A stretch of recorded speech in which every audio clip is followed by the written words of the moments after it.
Hello everyone and welcome to my Soap Twist 24 channel. I hope everyone is having a wonderful day. Before we begin, please hit the subscribe button and give this video a thumbs up. According to The Bold and the Beautiful BNB, spoilers, Luna Nozawa, Lisa Yamada, may have a long-lost twin. Could the program produce a plot twist that changes everything? Luna died in a dramatic exit stunner after stepping in front of a moving truck amid the entire escape drama. Fans are still upset over the show's decision to end Luna's story so abruptly. At the same time, many fans were appalled by Luna's violation of Will Spencer, Crew Morrow, and pretending as if they had created a baby out of love. Luna eventually admitted that her actions were wrong, but it was too late. It's probable that the writers felt they had written Luna into a bad situation from which she would be difficult to recover. That could have been one of the reasons BNB eventually removed Luna from the map and attempted to ignore the entire situation. However, Lisa Yamada is a skilled actor who recently won a Daytime Emmy and appears to be well-liked by the cast and crew. Yamada's departure is unfortunate, but she may return as a completely different persona. What if Luna has a long-lost twin out there? We wouldn't put it past Poppy Nozawa, Romy Park, to keep a secret like that, but it's also conceivable Poppy imagined the other baby perished during delivery. Instead, perhaps Poppy had another baby girl who was taken from her. If Luna's twin enters the picture and is initially mistaken for a resurrected Luna, that may be a fascinating turn of events. The long-lost sister narrative may someday unfold, giving John Finnegan, Tanner Novlin, the opportunity to be a true father to a daughter who isn't a complete maniac. Of course, in true soap opera tradition, another twist could emerge after everyone's guard is down. Maybe Luna is truly alive and is just pretending as this twin to get the new life she's always wanted. Bonus points if Luna's fictitious twin truly gets together with Will. Bottom line, there are ways to reverse Luna's death and keep Lisa Yamada alive if BNB wishes to go that route, so stay tuned for updates on any other significant news that may be developing. The sun was barely rising over the Hollywood Hills when the black town car came to a halt outside the Forrester mansion, its tires crunching softly on the gravel like a silent apology. The driver was the first to come out, opening the rear door and extending a gloved hand. A lady appeared, tall and raven-haired, with the same high cheekbones and stormy gray eyes that had haunted every television screen in America for the previous 15 years. But this was not Luna Nozawa. The world had never had the opportunity to meet this woman. She wore mourning black, simple and severe, a fitted coat that dropped to her legs, leather gloves, and heavy sunglasses that concealed whatever anguish or calculation were behind them. A single silver locket gleamed at her throat, the only embellishment on an otherwise austere figure. She paused on the bottom step, taking in the familiar archway of the home she'd only seen in images, and exhaled a little trembling breath. Inside, the house was already filled with sadness. Black curtains had been draped over the large windows. Floral arrangements the size of small trees adorned the foyer, their fragrance overwhelming. Friends, family, and half of Los Angeles's population who had ever professed to love Luna Nozawa gathered in hushed clusters, gripping Kleenex and champagne flutes with equal desperation. Rich Forrester stood near the stairs, arms folded tightly across his chest, and stared at nothing. Brooke repeatedly touched his elbow, as if to remind him that he was still alive. Steffi's eyes were red-rimmed but dry. She had cried herself out sometime about mourning. Liam hovered near the bar, looking like a man who had forgotten the instruction manual for his own heart. And Bill Spencer, Dollar Bill Spencer, sat against the grand piano with a tumbler of something amber, eyeing the front entrance like a lion watches the mouth of a cave. They'd all gathered to say goodbye to Luna. None of them were prepared for what came through the door instead. The room did not get silent all at once. It had a ripple effect. Hope realized that her champagne glass had frozen halfway to her lips. Then, in mid-sentence, Thomas turned and abruptly stopped speaking. One by one, the heads swiveled. Conversations ended in the middle of a word. Even the string quartet in the corner allowed their bows to fall off the strings, leaving only the quiet click of Italian leather on marble as the woman crossed the threshold. She removed the sunglasses gently and methodically. Luna's eyes moved around the room. The precise hue, tilt, and capacity to pin a person in place with a single gaze. However, they have a colder, older quality. A thin but distinct scar ran the border of her left brow, a feature Luna never had. Ridge was the first to discover his voice. It turned out cracked and raw. "Who in the hell are you?" The woman smiled, little, courteous, and heartbreaking. "I'm late," she murmured, her voice nearly identical to Luna's, but lower and rougher from years of cigarettes and secrets. Traffic from LAX was murder. Steffi took an involuntary step forward. "That's not possible," she said quietly. "No," she said, tilting her head. "It really shouldn't be." Bill clinked his glass down. "Everybody out," he demanded. The room paused. Now. Only billionaires and serial killers have a certain type of authority, and Bill had plenty of both. Within 30 seconds, the foyer had emptied, leaving just the inner circle. Ridge, Brooke, Steffi, Hope, Thomas, Liam, Bill, and a woman who resembled a ghost in finer tailoring. She waited for the big doors to close.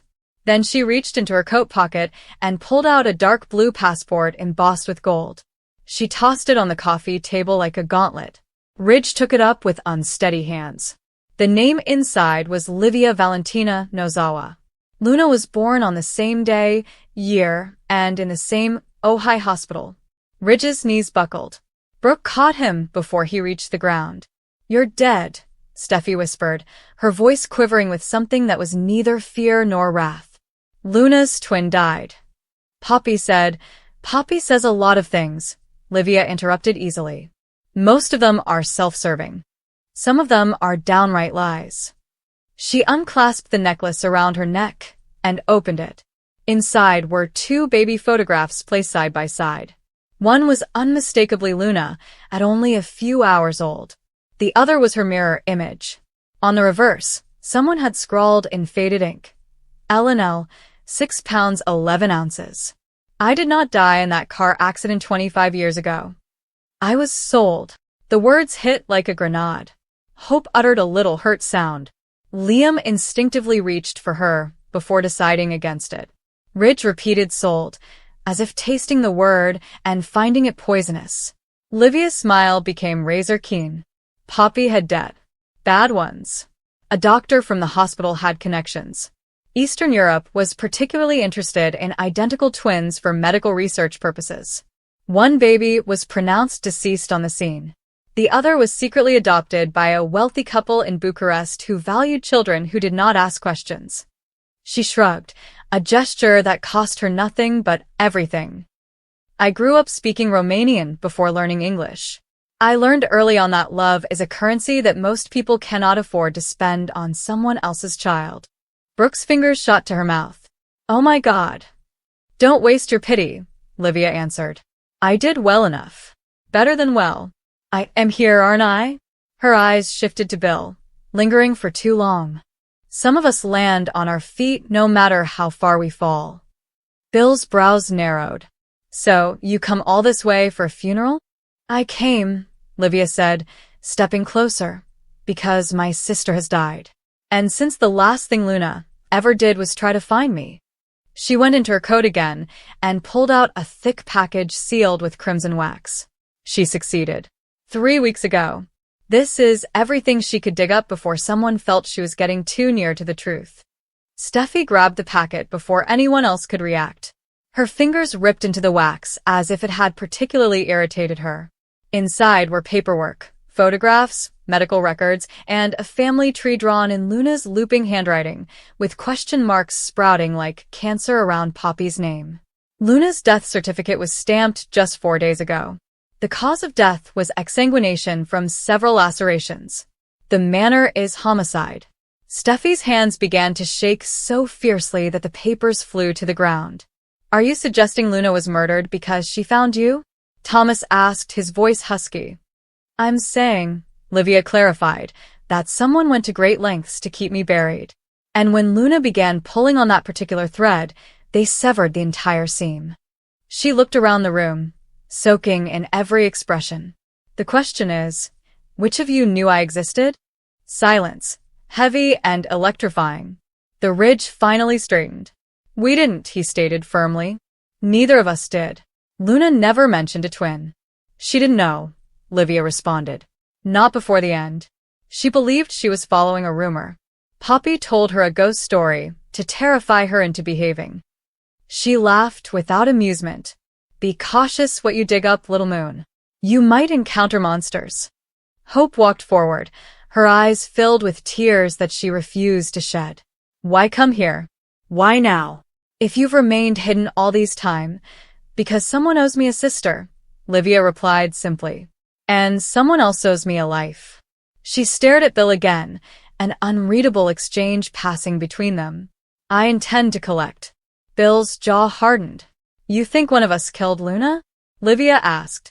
I believe Luna came to Los Angeles to reinvent herself.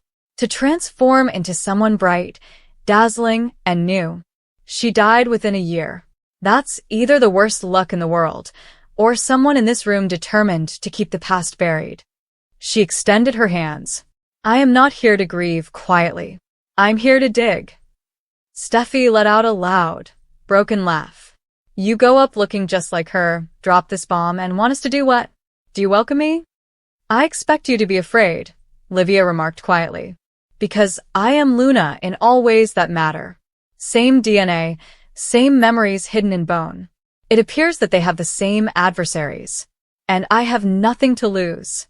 She took a step closer to Steffi, close enough for Steffi to notice the small trembling in her lower lip that she was attempting to control. You guys treat lives like chess pieces. I was the piece that was thrown away before the board was even assembled. I'm tired of being dumped. Brooke found her voice. What do you want? Livia's storm gray eyes turned to her. I want to find out who killed my sister. I want to know why. And then, her voice sank to something deadly faint. I want them to look me in the face when they plead for forgiveness they won't get. Ridge appeared to be watching his entire world tilt on its axis. You can't just... I can, Livia replied. I already have. She dipped into her pocket one last time and pulled out a sleek black keycard with a Forrester Creations emblem engraved in gold. Luna's flat was leased in both of our names. Did you know that? She played a little trick when she felt she was close to finding me. Legally, I now own everything she owned. Her shares in Forrester. Her bank accounts. Her secrets. She grinned, and tears welled up in her eyes for the first time. Her enemies. Liam eventually said, his voice raspy. You aren't Luna. Livia agreed. I am the result of raising Luna in a world that does not pretend to be compassionate. I'm the version that survived. She took one last look around the room, remembering faces.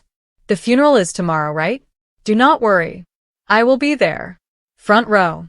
I'm wearing black. She turned to leave, but hesitated at the threshold. One more thing, she added over her shoulder, almost as an afterthought. Poppy is on her way here. She believes she is about to bury her own daughter. A pause. She's in for a surprise. With a quiet click, the door closed behind her. Nobody moved during the ensuing quiet. Nobody breathed. Outside, Livia Nozawa stood on the bottom step, tilted her face toward the feeble November sun, and cried for the first time in 25 years. Only once. Just enough to remind herself that she was still human. Then she wiped her face, put her sunglasses back on, and proceeded toward the waiting automobile. The game, as they say in Los Angeles, had only recently begun. And this time, the Queen had returned home to burn the entire board down. Luna's twin sister had always been a ghost, according to unsubstantiated rumors spread by relatives, a notion Luna disregarded as a family myth.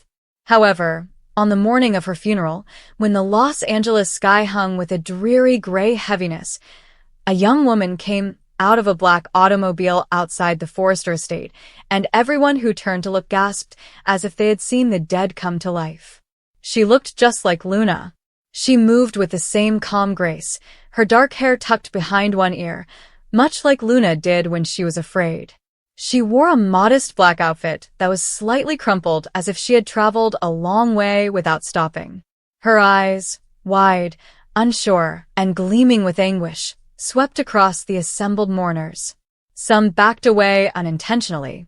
Others went forward, lured to the impossible, desperate to see her face up close before believing what they were seeing. Poppy, who was already quivering from the pressure of grief, nearly fainted upon seeing her. "Stop," she said to no one in particular, closing her eyes as if to wish the vision away. "Please, not today." However, the young woman did not vanish. Instead, she approached her slowly, like a wild animal about to escape if frightened. "Mom," the stranger stated. The word echoed across the courtyard, drowning out the faint murmurs and rustling clothing. Poppy's head snapped up, and her lips parted in astonished surprise. "No," Poppy gasped. "No, you can't," the girl nodded. "It's me, Hannah." RJ, who had been standing by Zend, involuntarily stepped forward, his throat clenching. Even the sight of her made his heart race uncomfortably. He wasn't sure if it was the shock of recognition or the sheer grief that had emptied him out since Luna's death, but something inside him shifted. Hannah bore an unmistakable likeness to Luna, down to the slightest features. He wasn't the only one who struggled to process it. Steffi placed a hand on her chest. Carter blinked in quick succession. Brooke looked at Ridge, puzzled. Even Dollar Bill Spencer, who was always stoic in the face of tragedy, stared at Hannah as if the universe beneath him had moved. Poppy gulped hard, her hands quivering so much that she clutched them together. "You weren't supposed to come here," she murmured. Hannah's expression was filled with pain. "I had to. They informed me that Luna had gone. They told me yesterday. You could have called me. You should have told me yourself." Her sweet, beautiful voice, hauntingly similar to Luna's, ripped into Poppy. Tears rolled down her cheeks. "I wanted to protect you," Poppy gasped out. "I couldn't risk losing you after what happened and how your father's family reacted." The crowd gasped. Zend and RJ exchanged expressions of disbelief, perplexity, and what appeared to be rage or betrayal. "You knew about her?" RJ inquired, his tone low and strained. "Has Luna always had a twin sister?" Poppy shook her head furiously. She did not know. "I never informed Luna. I thought it was friendlier. I thought separating them would keep her safe," Hannah said, her eyes shimmering. "Safe from what?" Poppy raised a shaky hand to her mouth. Years of secrets had formed walls within her, walls she had vowed never to let fall. But Luna was gone, and Hannah was present. There was no more hiding. "Your father's family has threatened to take you," Poppy murmured. "They wanted an heir, not a daughter. They were planning to take one of you. I ran before they could decide which twin they wanted." The Forrester courtyard came to a halt. Hannah's breath tightened. "So, you took me and left Luna?" Poppy's tears flowed harder. "I wasn't sure what else to do. Luna was with my mother that night, and I knew she would protect her. I could only carry one of you. I intended to return for Luna later, but she was already content when it was safe. She led a life. And you, your father's family, believed you died alongside me. It was the only way to keep you both safe." The confession impacted each of them differently.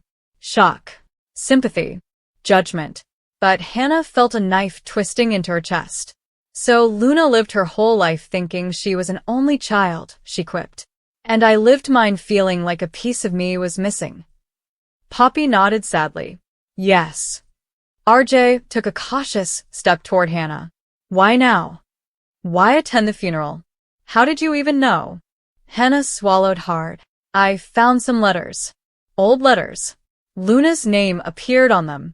I faced my dad. He told me the truth, or his version of it. I did research. I learned that she lived here and worked at Forrester. I was going to meet her. I even purchased the plane ticket a month ago." Her voice trembled, but I was too late. Her knees buckled slightly, but RJ grabbed her arm before she collapsed. The contact jarred both of them, his anguish met with hers, and the similarities between her and Luna made the air harsh and heavy. "I'm sorry," Hannah said quietly to him. "You must have loved her very much." RJ's throat tightened. "I did. I still do." Hannah wiped her cheeks. "I wished I had known her. I wish I could have met her before all of this." A distant rumble of thunder swept across the sky, complementing the occasion perfectly, as if the cosmos was mourning alongside them. Ridge finally took a step forward and gently cleared his throat. "Hannah, why don't you join us inside? The service is about to start."